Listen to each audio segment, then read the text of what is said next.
speaker is Roberto Caserio, Emeritus Professor of English at Penn State. Before turning, Bob Edwards, the head of the Comparative Literature Department, will be introducing him shortly. Before turning over things to Bob, I'd like to announce the next week's speaker. Our luncheon speaker for the next week will be Erika Brinsley, Professor of Asian Studies, Philosophy and History and Philosophy at Penn State. She will give a talk on creator God, spontaneous arising, and ethics of creativity in early Taoism. Okay. Are there any other events that anyone wants to announce? If not, okay, Bob will be introducing today's speaker, Roberto Caserio. Well, this is an occasion that I look forward to because I have a great and long-standing admiration for Robert Caserio, who is, as you know, Emeritus Professor of English Comparative Literature and Women's Gender and Sexuality Studies. You'll notice a little note on the side of the page that says, this reproduction is a property of the University Archives of the University Libraries, University of Buffalo. It's the poetry review in Buffalo. Going on half a century ago, Robert Caserio and I were colleagues at Buffalo. He was a memorable colleague. He was the guy who read everything. I mean, everything. Right. After leaving, about his, among the places where Robert has taught and worked are not just Buffalo, but Oberlin College, Yale, Columbia University of Utah. Robert came to Penn State in 2002 as the head of the English department, and he did a remarkable job of giving positive direction to a department, frankly, in transition for all of his beneficiaries. His success owed in no small measure to the intellectual authority of his own accomplishments as a scholar of the novel, Modernism, cultural studies, and queer theory. Robert has published 2 important books on the novel in the 19th and 20th centuries. He has edited the Cambridge Companion to the 20th Century Novel and co-edited the Cambridge History of the Novel, some 900 printed pages of literary history, criticism, theory. His many articles and essays range from Dickens, Kipling, and Conrad to Paul Wyndham, queer fiction, and issues of citizenship. Robert's introduction, or Cambridge Introduction to British Fiction, 1900 to 1950, is forthcoming this December. An article on novel narratives, lyric flights, is forthcoming in Diacritics this fall as well. Robert's current project is an edition of Wyndham Lewis's The Lion and the Fox, a study of Machiavelli and Shakespeare, and perhaps of Lewis's own contending internal forces of radical innovation and a critique of everything he believed in. The book is part of the Oxford University Press complete edition of Wyndham Lewis's works. This talk today is from this current project, A Modernist Queer Shakespeare, Wyndham Lewis's The Lion and the Fox. Please welcome Robert Caserio.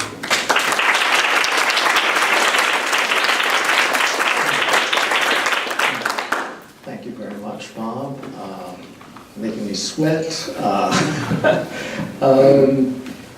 Thank you all for being here, for taking the time this afternoon. The quest for the historical Shakespeare, like the quest for the historical Jesus, promises to be fatiguingly endless. But conundrums about identity are hard to resist.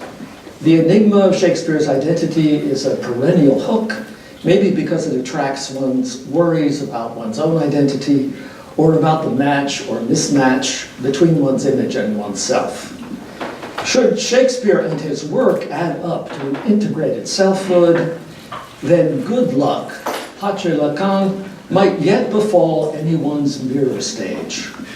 Accordingly, although it is already a century since J.L. Looney's Shakespeare Identified, a book which replaced Bacon's authorship of Shakespeare with the 17th Earl of Oxford's, and which sent even Freud's intelligence into a tailspin of partisanship, popular Shakespeare scholars, as if to continue to cement certainty, are still elaborating the identity, the character, the downright historical reality of the increasingly knowable Shakespeare. The popular scholarship I refer to is exemplified by Stephen Greenblatt's Will in the World, How Shakespeare Became Shakespeare, 2004, by James Shapiro's Contested Will, Who Wrote Shakespeare, 2010, and by Shapiro's The Year of Lear, Shakespeare in 1606, 2015, a book that might have been subtitled How Shakespeare Kept On Becoming Shakespeare. Those books are relevant to my purpose today to discuss Wyndham Lewis's The Lion and the Fox, 1927, a study of what Lewis calls Shakespeare's personality, a term Lewis seems to prefer to identity. The book is unjustly forgotten. It goes unnoted in Duke University Press's 2011 Shakespeare, a glittering collection of essays by early modernists, some of whom unknowingly echo Lewis. I think a case could be made for reviving this work as a respectable, relevant link in the chain of identitarian surmises. A madness of decipherment is at risk, to be sure, both in 1927 and now. Riskily, I will go so far as to suggest at the end of my remarks that Lewis's critical account might be more compelling than the recent popular studies, and no less pertinent. Greenblatt and Shapiro willy-nilly borrow from the era to which Lewis's book belongs, a writing practice originating in modernist doubts of historical discourse as the master arbiter of truth. A handy example, immediately relevant for this prolepsis, is Lytton Strachey's Elizabeth and Essex from 1928. Strachey, flouting the authority of historical convention, novelized his protagonists, reporting their inmost thoughts without any documentary evidence. Greenblatt and Shapiro commit the same novelizing penetration of their Shakespeare's interior. The result is jarring, however, because they take from the realm of fictional experiment a technique that resists history, and by submitting the technique to conventional historical duty, reverse its original aim. That reversal inflates the ontological entity named Shakespeare, but it deflates, I'll propose, his drama and his poetry. Knowledge has its curious price. I have gotten ahead of myself, however, and ahead of those of you who are not familiar with Wyndham Lewis, whose lifetime, 1882 to 1957, generated 40 books, as well as a notable career as a visual artist. He initiated the Vorticist journal Blast, one of the hallmarks of British modernism. Thereafter, his novels, stories, and theological science fictions, his volumes of aesthetic, sociological, and philosophical studies, he especially attended to Bergson and Sartre, encapsulate a half-century of European and North American cultural and political history. They also encapsulate contentions within that history. Lewis himself was always contentious. A dedicated contrarian, even in regard to modernism, he became what I call an anti-modernist modernist. He became so, however, not for contrariety's sake, but for the sake of maintaining what might be called mindedness, our duty to continue thinking when it seems that contemporary thought and its shapers are losing their heads. The Lion and the Fox is rooted in Lewis's contrarian impulse. Against the grain of his own sexual orientation and counter to his criticism of the fashionableness of homosexuality after the Great War, Lewis asserts the advantage for Shakespeare's art of Shakespeare's homoeroticism, indeed of what he sees as Shakespeare's female selfhood. His assertion, deduced from the ambience that produced Marlowe and that seemed to dote on Italianate polymorphous perversity and hermaphroditism, tacitly aligns The Lion and the Fox with Oscar Wilde's The Portrait of Mr. W.H., Bowdlerized in its original 1889 version, but fully in print in 1920, and with Samuel Butler's 1899 edition of the Sonnets, wherein Butler rearranged the poems so that they told the story of Shakespeare as being set up for seduction by a subsequently gay-bashing and blackmailing beloved who then stole Shakespeare's manuscripts. Wow, that's fantastic. Wilde and Butler, Shakespeare is decidedly not the one whose normal sexuality was declared in 1909-1910 in published discussions by Frank Harris of the Saturday Review and Bernard Shaw. Nor is queer Shakespeare the object of the 500-page Oxford University Press tercentenary homage to Shakespeare, edited in the middle of the war by Israel Golans. I cannot read the tributes in the global homage that are in untranslated Urdu, Setsuwana, Icelandic, or Sanskrit, so perhaps they include comment on male-male love. If they don't, it makes it all the more obvious that a decade later, Lewis is evoking an odd poster boy for British nationalist or imperialist pride. It is not only the general public Lewis means to unsettle, however. He opposes the Modernist association of art via Flaubert and some of T.S. Eliot's essays with impersonality. Lewis is sure that Shakespeare's personal character is sufficiently immanent in his work and that its contexts matter less for deciphering that personality than for judging its uniqueness. Shakespeare's uniqueness is discoverable, Lewis contends, below the masks Shakespeare wears or creates for the stage. The uniqueness, at the same time, is a matter of internal individuation. Shakespeare's personality is a split one, rather than a single self. There go our fantastic hopes. Lewis pictures his subject's division hieroglyphically in the sketch that is in front of you. In the sketch he made for his book's title page, although he never realized it as a print-worthy block. The hieroglyph shows the silhouette of a bust of Shakespeare cloven by a gigantic arrow striking through a vizard in the direction of a heart. You see that? The shaft of the arrow and the inverted bow suggest more. An intermingling of...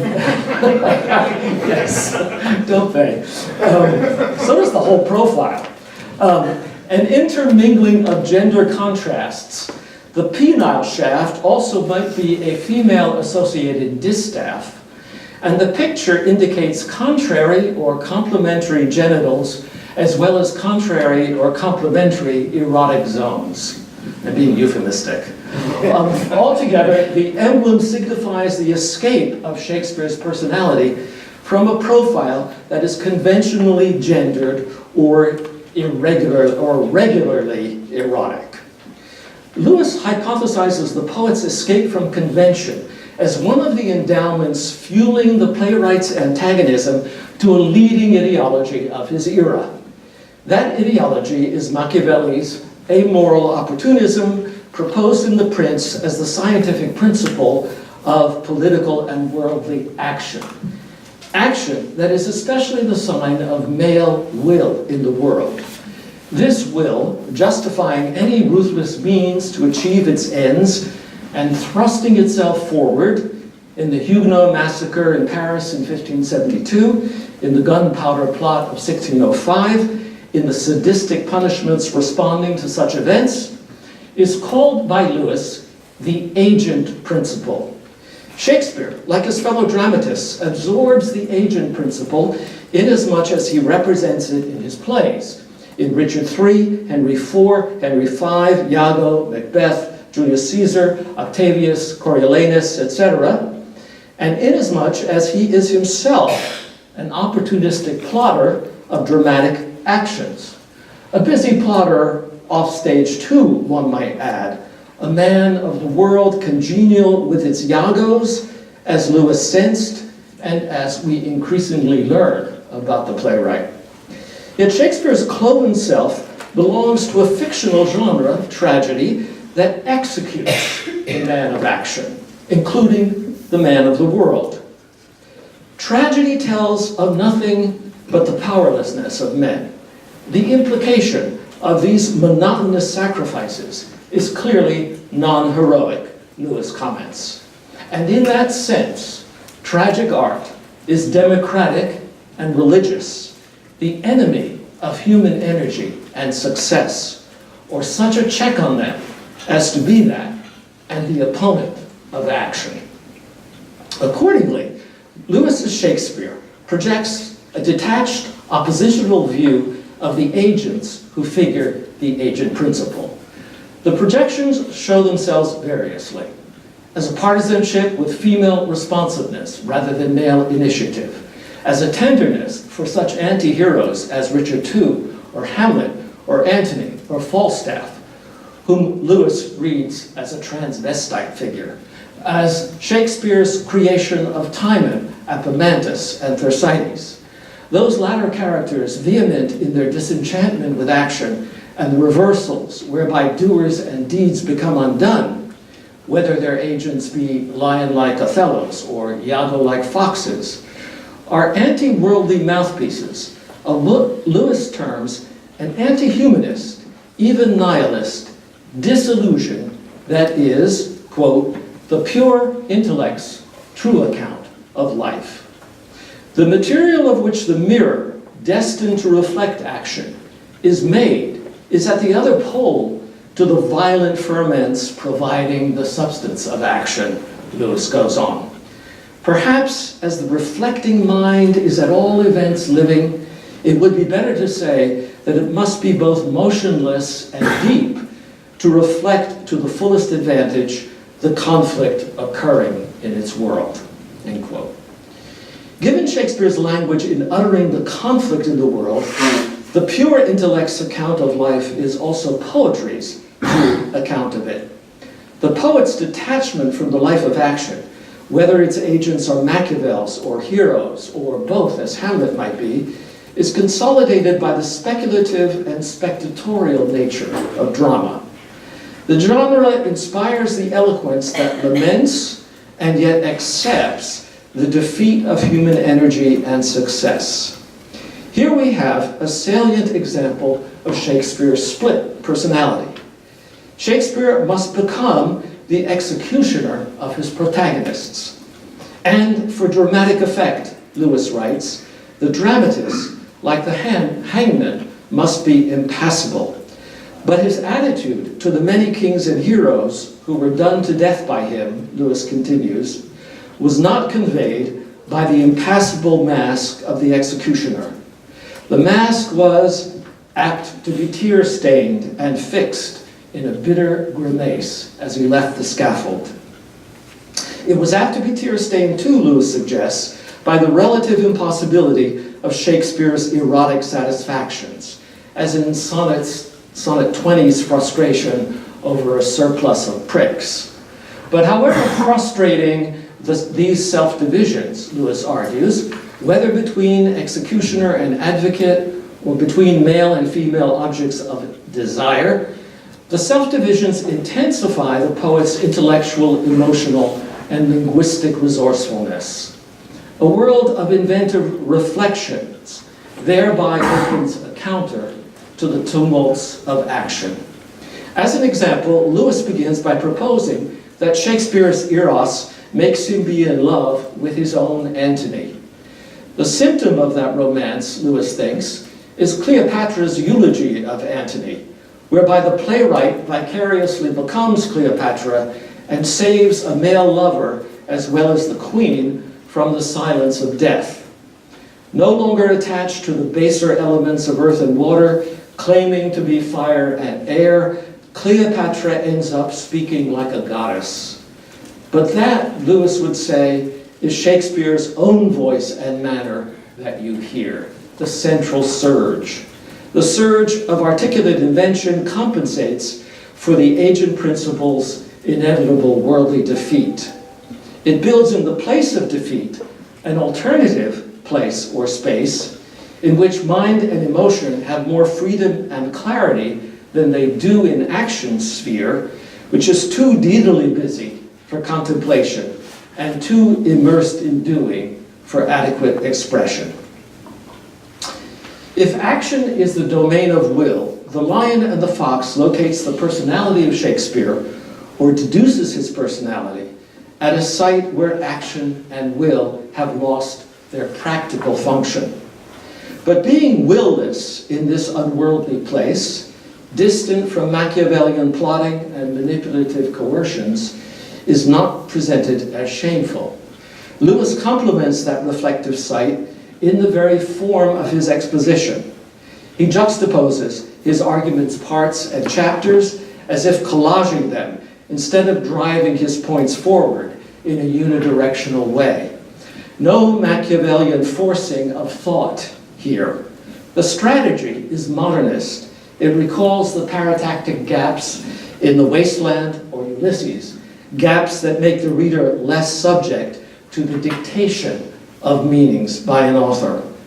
I surmise what Lewis's disjunctions aim at the reader's equivalent of the divisions of feeling and thought that constitute Shakespeare's personality, at the reader's collaboration with the writer in following the branchings and contradictions of a rigorous inquiry, at the reader's exposure to what Lewis was later to call a criticism of chronological thinking, a criticism that Lewis enacts even as he makes use of history as one of his authorities, albeit not a supreme one.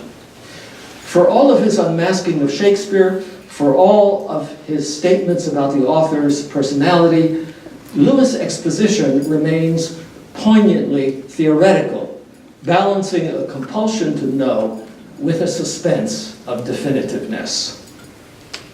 In the popular Shakespeare scholars to whom I now return, there is little or no criticism of chronological thinking, little or no criticism of history as an ultimate measure of truth. Suspense is out. Decipherment of suspense is in. This is part of what I find jarring in them. In the light of The Lion and the Fox, and in closing, I need at least to attempt to justify a discontent that I began by venturing earlier. I can do so briefly by noting what happens to the agent principle in Greenblatt and Shapiro's discourses. In both, emphasis invariably falls on the playwright's willful determinations of himself and his works. Their Shakespeare is an action figure. That note is sounded in all the neo-modernist penetrations of the writer's interior. On stage, Greenblatt announces, Shakespeare could be the person that his mother and father said he was and that he felt himself to be. That's a quotation. That assertion, comme cliché, is a mild instance of decipherment compared to Greenblatt's penetration of Shakespeare's feeling for his wife. Shakespeare's wife. To wit, the strange, ineradicable distaste for her that he felt deep within him. Unquote. Why does Lewis not express his surmises with quite so much assurance? No matter what Greenblatt's Shakespeare feels, however, the Shakespeare of 2004 is always an ego in control. Lewis's Shakespeare undergoes his conflicts, whereas Greenblatt's is a master of double consciousness, a point varied in iterations such as, this was the double life Shakespeare had chosen for himself, and such a deliberately chosen double existence. The mature tragedies result from Shakespeare's equally deliberate devising of the theatrical effect we have been calling opacity, by which Greenblatt means the playwright's calculated omission or obfuscation of his protagonist's motives.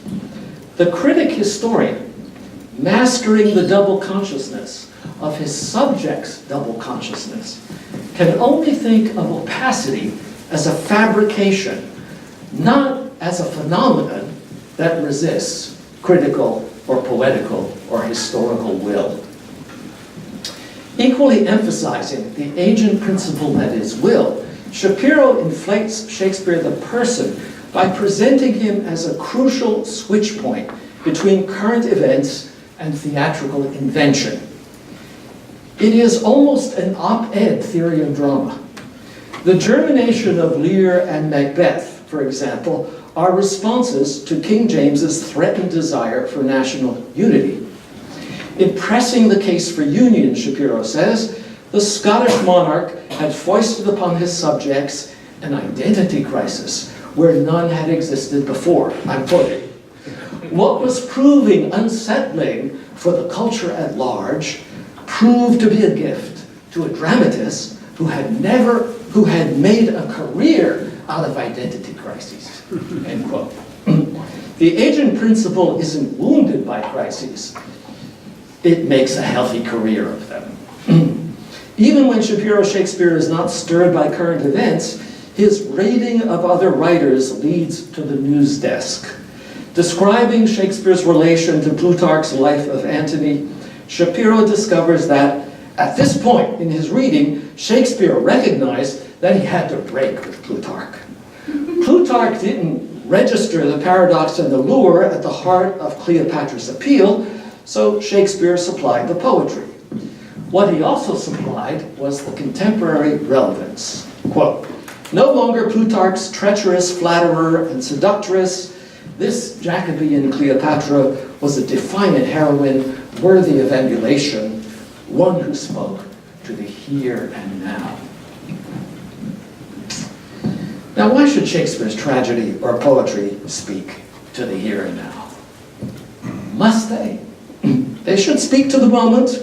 If our Shakespeare is a man of the world, embedded in the pursuit of energy and success, and if his entertainments, some very serious, are tied to the stuff of journalism and history. How churlish of me to be a malcontent in the face of this worldly emphasis. Who of us does not want to dominate his identity crisis and fulfill a functional being in the socio-historical sphere of contextual events? We all want to be where the action is and to acquire increased agency for our plots. Still, in our world, which has scarcely canceled the power of Machiavellian actors, even a modest increase of the agent principle might turn out to be fatally continuous or complicit with villainous undoings of our doings.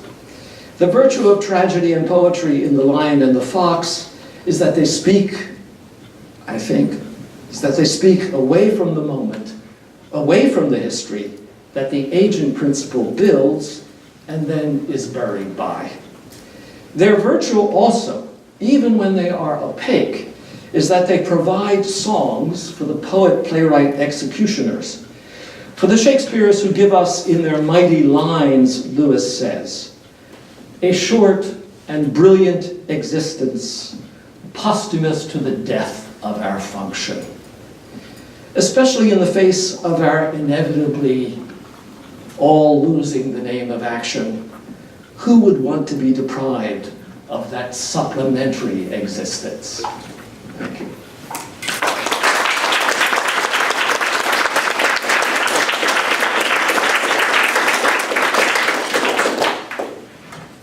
I think you've raised some questions. That was the intention. All right. Jonathan. I can always go first, so. First, please. All right, Robert, thank you. It's just a pleasure to hear beautiful words and like strung together too. Yeah. In a nice order. No, I'd like to ask a question that I think has to do with the supplement, and this is the one that we provided, and so it's kind of easy. If you give people a visual aid, they will ask questions about it. Yeah. So I have a question about the Fox. I mean, this is just really just informational, but I think they do regard the nature of the supplemental that you're discussing. With the Fox and the mask. First thing, one residence the lion and the fox is the lion and the unicorn. I wonder. And Yeah. I just think it's interesting, 'cause, I mean, I'm trying to do the math of the figurations in my head, as a coat of arms, right? It's the coat of arms, and the unicorn is Scotland, but also the colony, right? And I'm just thinking about the role of the fox, sort of thinking about what does it mean to have this manga cover, right, with a kind of its own coat of arms, and the fox replace the unicorn in some possible versions, configurations. Just again, it might not be even a thing. The second one, this also is just simply pointing and looking, but the mask that has been both unmasked and then scratched out it looks like an African mask, right? I mean, it's Shakespeare, but it also bears a kind of recognizably Africanist, Cubist, right, appropriation of African. What's that? Vortices. Vortices, right? But I mean, like, just as the Cubists did their, Demoiselle d'Avignon, you have this reference point. And I'm just thinking too of like, here's my formalization. What's with that? But in terms of thinking about the way in which the logic of supplementation is working here, as opposed to action.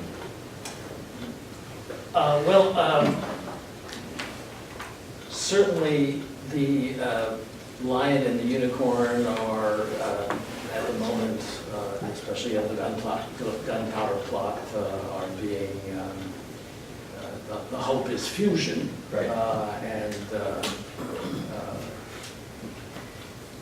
I don't know if that is being thought about here at all. Probably not. The lion is always the generous and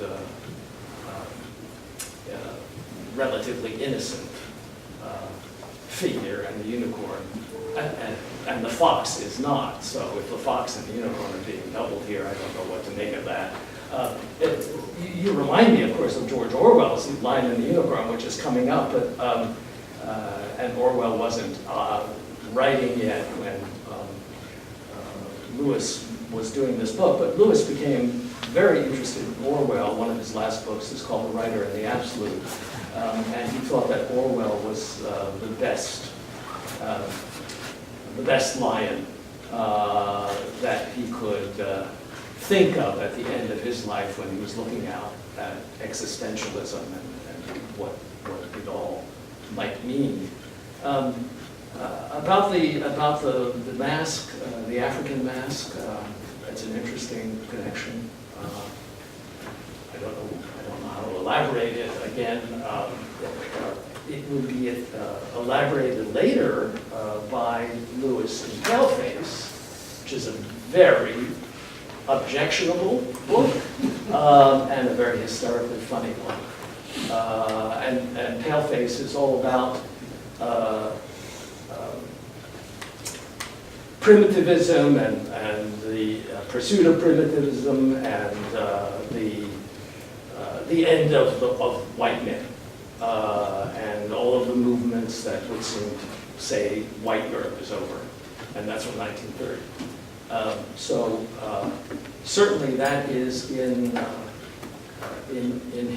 Lewis's head, because this text is only a piece of a huge text that became The Lion and the Unicorn. The Lion and the Fox, Time in Western Man, The Art of Being Ruled, and other things. It was all written as one huge thing. It had to be carved up into those divisions. So there was a huge outpouring of thoughts in all directions here. The one that the masks address is part of it, probably in the Paleface direction.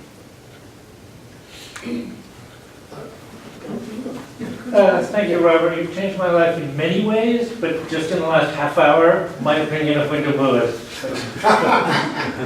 Thank you for that. And this isn't really a question just so much as an invitation to... From worse to better. Oh, yeah, absolutely. An invitation to riff, because in so many ways your argument for what Lewis is saying parallels what Virginia Woolf is saying about Shakespeare at exactly the same time, that he is unknowable, that he is incandescent like a flame, and that is the thing that marks his greatness and by implication, her own criticism. And of course, Lewis and Wolfe were completely antagonistic. Kindly riff. Oh, the antagonism? Well, or on the situation in which Wolfe also perceived this kind of the virtue of Shakespeare being his absence as a kind of literary hero, as a capital A author. Well, the personality of Shakespeare, and you know, it's interesting that in what you have, the idea of first subtitle, Shakespeare on Mass, got stricken. And it became the role of the hero in Shakespeare's plays, because the role of the hero is the role of being the victim on the scaffold, more than anything else. I think it could be possible that Wolfe stole a little bit of this, because That was fighting words. well, I know, a room of one's own comes after, but just a little bit after. I think there are many more convergences than the historical conflict suggests. 3 Guineas is about the supplement. It's about that the outsider society is an idea of a site apart, which is also an aesthetic site, but it's a site of detachment of the very kind, the detachment from action of the very kind that Lewis is harping on in this book. So these opponents do not should not appear to us in the masks that they wear, and that historians also often take for essences. They have many more things in common than we expect, and I would say yes, 3 Guineas is the kind of is something that really is on a parallel ideologically to with Lewis's criticisms of action, which became Lewis's criticism of politics. That is, the agent principle is always enrolling us in political vocations, callings, and that's all very well and good, but it ought also to have a limit. The active life should not be utterly confused with the contemplative life.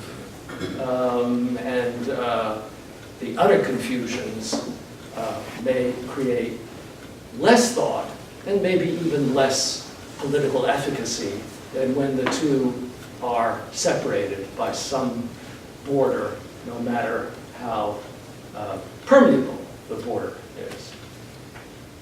Is that enough of a riff? That's lovely, thank you. Write it down. Wait. Yeah, thank you for the wonderful talk. I'm trying to get at this connection between Wyndham Lewis and his fascist commitment. Oh, sure. Yeah, because I see that well, because when we talk about fascist commitments now, what in terms of writers there were like Peter Bigger, who says Wyndham Lewis was this this hardened self-identity. So fascism is kind of trying to get at that, restore that self-identity. But you're suggesting that there is also this self-fluidity, or like the subversion of self-certainty, that is also at play here in what he talks about in terms of Shakespeare, but also like, for example, queer studies and stuff like that. I'm also interested in, I'm trying to lay my finger in at this point and trying to say, so there's also this kind of fascist appropriation of this kind of self-fluidity. Can I say that? Because I mean, this is like, we can talk about Lewis, and also talk about, for example, Yukio Mishima in Japan, and Miroya, for example, and Menapoulos, the Greek-American guy here. Yes. And that kind of thing. I mean, just all of these sort of things that I'm just trying to grapple with this seeming paradox here. Just that. First of all, I think it is, and here historians should help, It is not the case, it is very unjust to identify Lewis as a fascist. That began, unfortunately, with the first important recovery of Lewis, Frederick Jameson's Fables of Aggression, which is subtitled The Modernist as Fascist. The subtitle has no bearing on the book except it appears in an appendix, and the appendix is a very flimsy business. Because Lewis went to Germany in around 1930 and wrote a book called Hitler, in which he tried to explain why the Germans were interested in Hitler, and then because Lewis took contrarian positions in relation to the Spanish Civil War, he was labeled as a fascist. It is, I would say, simply not true. It's an abuse of whatever the meaning of fascism is, to throw that label onto him.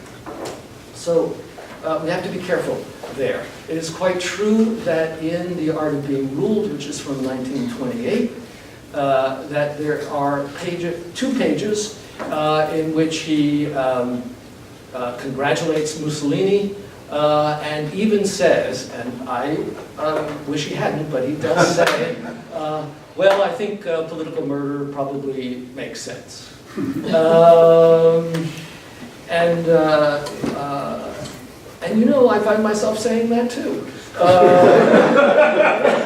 And I'm not and who knows, maybe I'm a fascist. But and everyone in this room has had that thought. Even though you can't say it.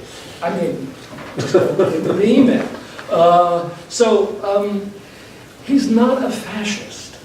And he is a person who thinks that the drive to label everything politically is problematic. And that goes not only to, and that goes through the whole sphere of experience, including personal erotic experience, which he doesn't want to see recruited into a political army. And you might say that inasmuch as politics impresses, in the old sense of impressment, recruits, enlists, impresses everyone in one or another political army, that's fascism. I don't know if that answers. John? I was intrigued by the way your talk was getting at the desire of historicist scholarship or biographical scholarship and its relation to the work, the body of work. One of the things that I've been sort of following recently is discussions about how one deals with serialized works, works that aren't singular works.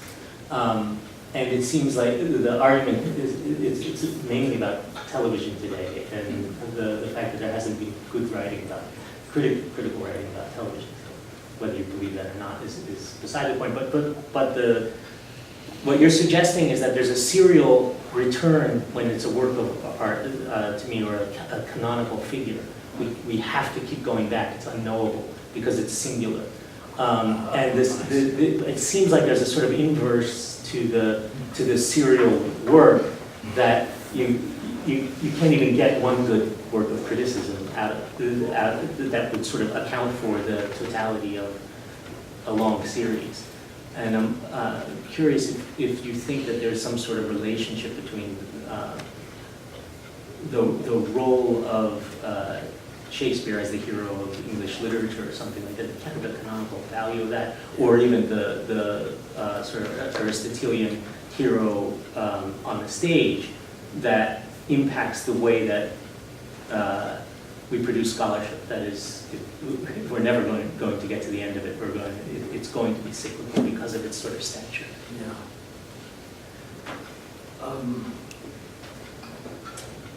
Well, I suppose every mystery form requires us to repeat and repeat. And there's a certain way in which the serial form that you're thinking about probably is a detective form of some kind, right? No? I think, I Well, mean, Downton Abbey is not. Yeah. Is not right. So you're asking, why do we go back to these things? yeah, does it have some, is it less about questions of biography or new historicism and more about the canonicity or value that we ascribe, impugn to Shakespeare? Well, there's too much attention to Shakespeare. I went through a long phase where I thought, oh, this guy, what's the big deal? No, that's really ridiculous of me, and you know, I've reconverted.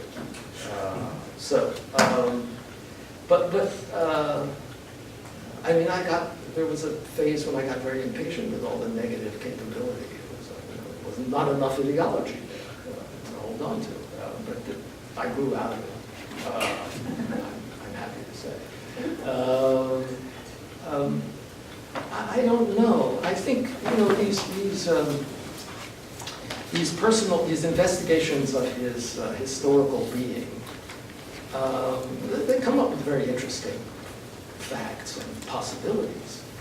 But one of the things that they always do is to shortcut what we have of his work as an interweave with all sorts of other works, contemporary works.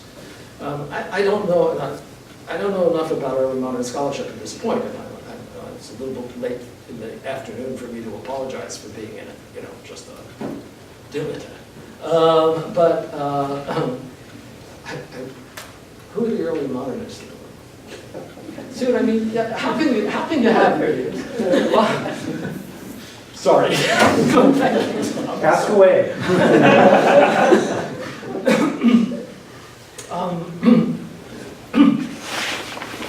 There's so much focus on the single figure, makes the single figure the medium through which everything has to pass. And that is inevitably, I think,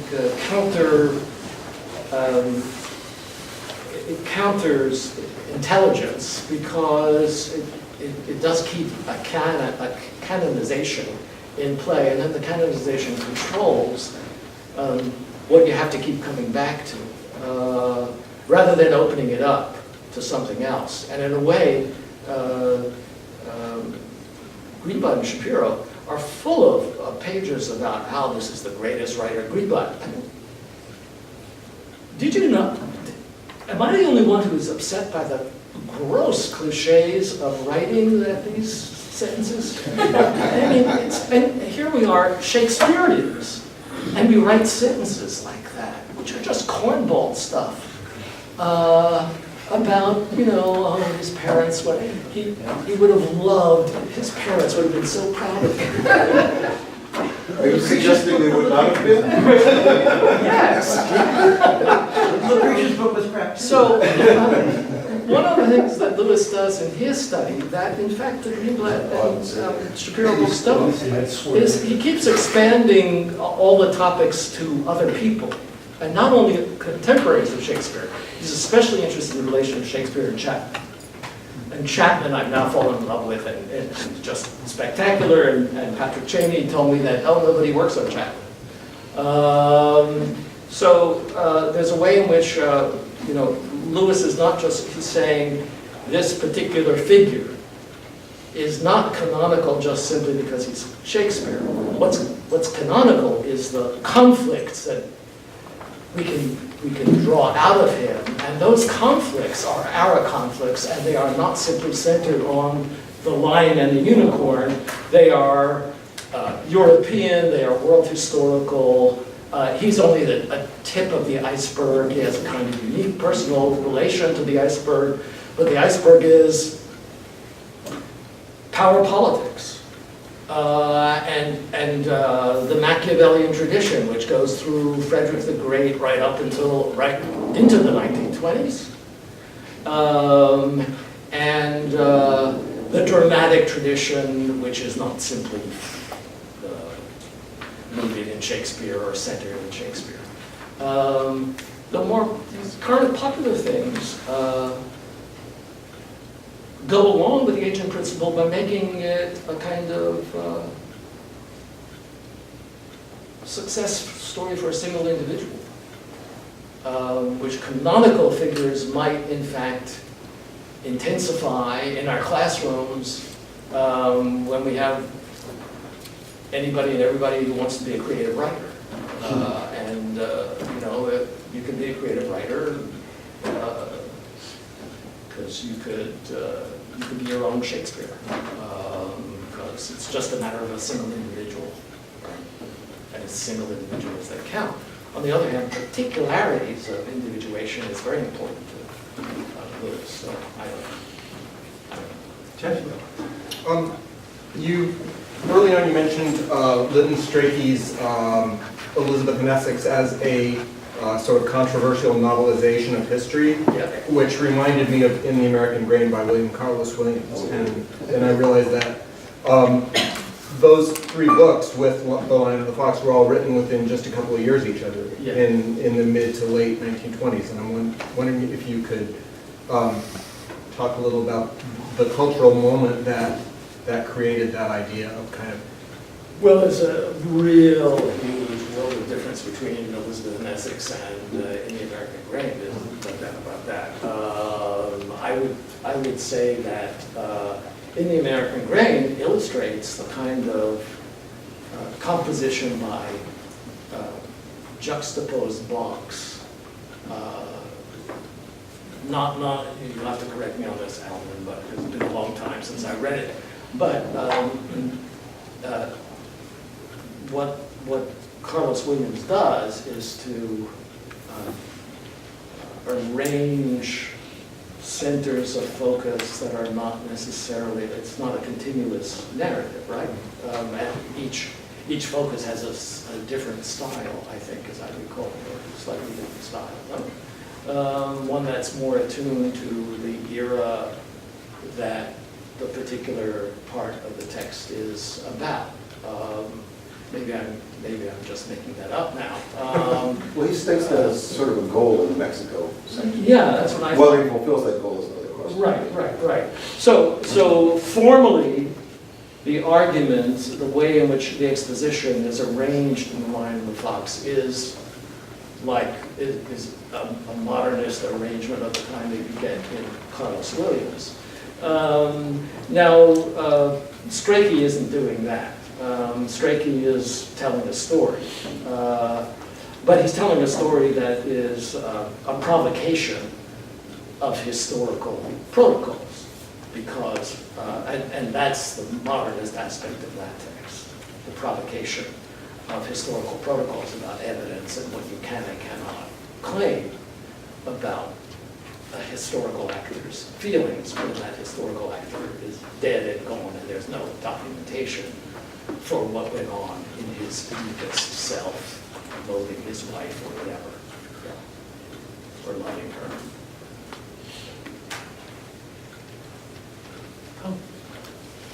Robert, one of the things that makes, or the thing maybe, that makes all these searches for the authentic Shakespeare ridiculous, pathetic, is that for any artist, any writer, well, first of all, our own interest is in the language, in the product, right?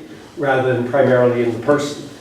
And secondly, that language, those structures, that tradition, et cetera, immediately overwhelms. It overpowers any kind of self that an individual would want to project, right? What we're left with is language and character and event and genre, right? Yeah. You know, and so, you know, the idea that you're going to, in Love's Labour's Lost, Hamlet, and The Winter's Tale, 3 different genres, not even to mention the sonnets, find some sort of essential ego or self or some consistent message is, I think, you know, contrary to what anyone experiences of literature. So my question is simply, how much do any of the, particularly Lewis, how much does he talk about generic difference and, the goals, the different goals that a writer for the theater has, right, in putting together their material for an audience? Yeah. You see what I'm saying? Sure. Yeah. The answer has to be, it's a limited answer. He is very interested in the genre. So he is talking about the genre and brings in anthropological, he's also writing at the end of the Cambridge anthropology. He's working with Fraser, he's working with Jane Harrison, he's working with Cornford. So he is very interested in genre. And he's trying to explain the generic requirements that are super personal. The comparisons with Chapman are very interesting and problematic because Chapman certainly can be read as a critic of the agent principle, no less than Shakespeare.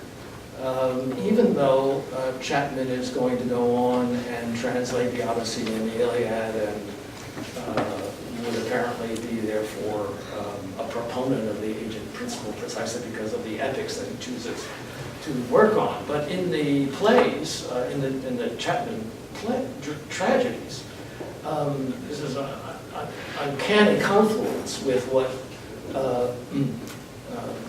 Lewis is saying about Shakespeare. Now, Lewis is saying that Shakespeare is different because of the homosexual endowment, and that gives him a different relation to the male figures than, say, Chapman's relation would be. At the same time, he says that when he reads Chapman, he sees Chapman as politically subversive because he also feels that what Shakespeare is doing is not at all flattering to power as one might expect it to be, and that Chapman is always getting himself into trouble politically because he is also a critic of the agent principle. And Swinburne, who writes fabulously about Chapman, says the same thing. He says this strange figure seems willy-nilly to be always putting his foot in it politically, even though he supposedly knows better. Which is to say that the genre, even though it is enforced into apparently flattering power, is always suggesting that what it flatters is just something that's inauthentic. I don't know if that answers what you're saying, but he Lewis does try to do more than what is just personal.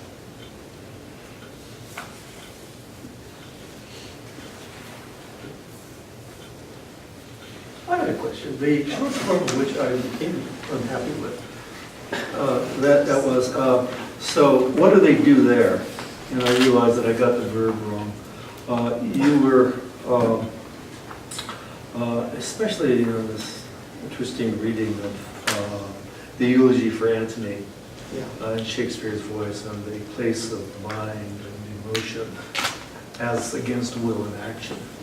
Right. So rephrasing the question, what is the mode of being in this alternative to the world of will and action and desire? It's the mode is being rather than becoming. Is that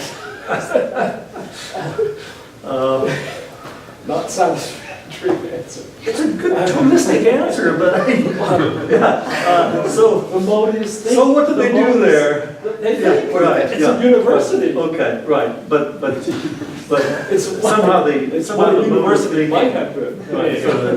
so that thinking transcends. I don't know if it transcends. Okay. But it's separate or separable. And of course, our pragmatistic, and pragmatists would say, well, no, that's ridiculous. You're reifying one thing and reifying the other, and therefore setting them at odds with each other. And that's a very plausible argument. But on the other hand, I think just as plausible is the possibility of the value of the separation. When one is caught up in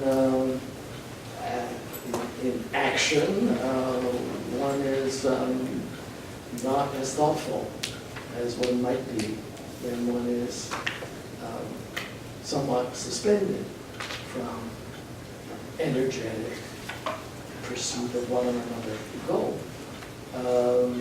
So we still pay lip service to this distinction, even if we don't practice it. So the mode of being is thoughtful. The mode of being is static, or static, relatively static, detached, if such is possible, and occasionally it seems possible. We often, I think, practice this mode as scholars. And, my only beef with, I'm just really terrible satirist when it comes to Greenblatt and Shapiro. But they're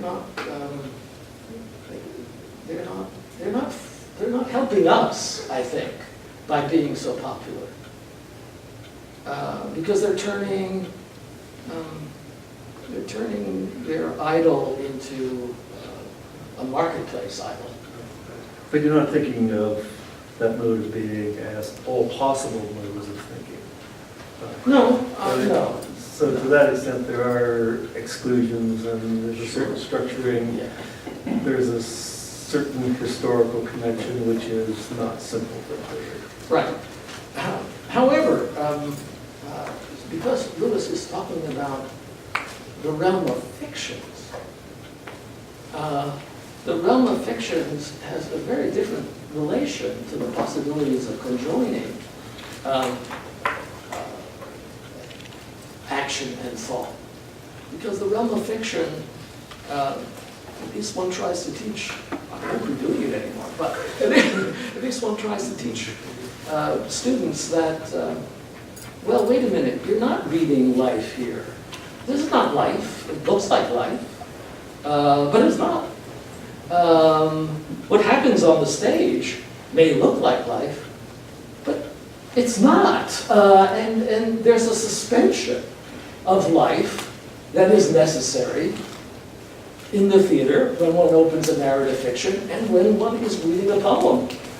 And to overlook that suspension of action and to turn it into an activity of a practical kind is a grave mistake, I think.